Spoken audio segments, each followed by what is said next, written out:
Kick-ass facts! Pew, pew, pew, pew! Just because you can doesn't mean you should. Ralph and Sandra Fisher had a beloved bull named Chance, who was the star of their animal show business based out of their Texas home. Sadly, Chance died in 1999. But the Fishers convinced the veterinary labs at Texas A&M University to clone him as part of their ongoing research into the process. What could go wrong? They named the bull Second Chance, and the Fishers thought they had their beloved pet reborn. Experts told them, insisted, that Second Chance was not Chance reborn and was more like a twin. An evil twin. Ralph was convinced there was a closer connection. The bulls never met, but Second Chance would lay in the same spot in the yard that Chance used to, and they ate in the same unique way. On Second Chance's second birthday, Ralph was leading the bull back to his stall when suddenly he felt a massive horn ram him in the back. Within moments, Ralph's shoulder was dislocated and he was thrown to the ground. He picked me up and slammed me down, Ralph said. Then he proceeded to get on top of me with mostly his head, his forehead, and his horns. We found 3 deep, deep holes, 6 or 8 inches in the yard the next day where he had missed me. And he was really trying. He was really attacking me. It was like, on purpose.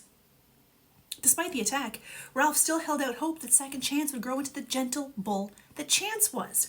About a year and a half later, Ralph was feeding Second Chance in his pen when the bull attacked him again.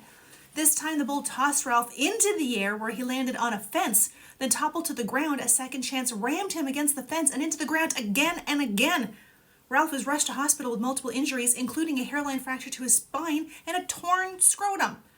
A day after the attack, Ralph remained in high spirits. Second Chance would never attack anybody again, but he did become gentler as he aged, and the Fishers said they could never let their guard down around him in quite the same way they did with Chance. In the early 1930s, comparative psychologist Winthrop Kellogg, it's the only way I can say that name, Winthrop, and his wife welcomed a healthy baby boy they named Donald.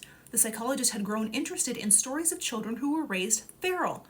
He managed to get his hands on a similar-aged baby chimp named Gua and raised her alongside Donald. Gua initially did better than Donald in tests that included things like memory, scribbling, strength, dexterity, reflexes, problem-solving, climbing, language comprehension, and more. But she eventually plateaued, and it became evident that no amount of equal treatment was going to make her behave more human. She would not learn how to speak English. The nerve. On March 28, 1932, 9 months into the experiment was stopped early when Donald began mimicking the chimp's behavior instead of the other way around. The ethical concerns and psychological impact on both the child and the chimp were significant, showing the potential dangers of such experiments. In the early 1900s, Franz Reichelt crafted a parachute from 320 square feet of fabric, all of which folded up into a wearable aviator suit. He had conducted several parachute tests using dummies, and they all failed. All of them. He blamed the buildings, because why wouldn't you? He said they weren't tall enough. In 1912, he planned to test his latest version by flinging a dummy from the Eiffel Tower.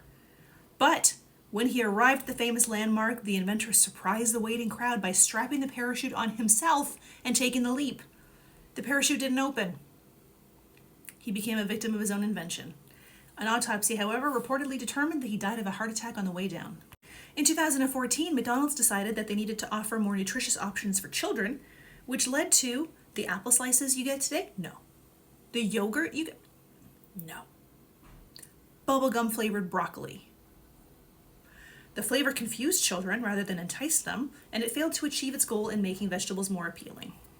You don't fucking say. You know what makes baseball better? Shit-faced drunk people.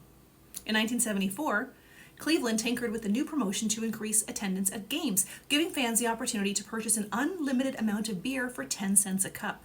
66 cents in today's dollars.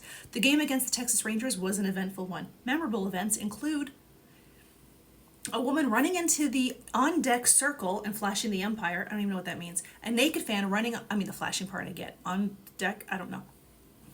Focus.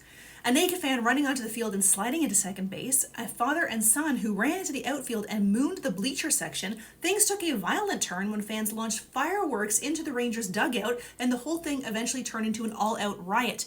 Fans against players on both teams. Players were hit with folding chairs, there were numerous fistfights, and some players were injured when they were pelted with rocks.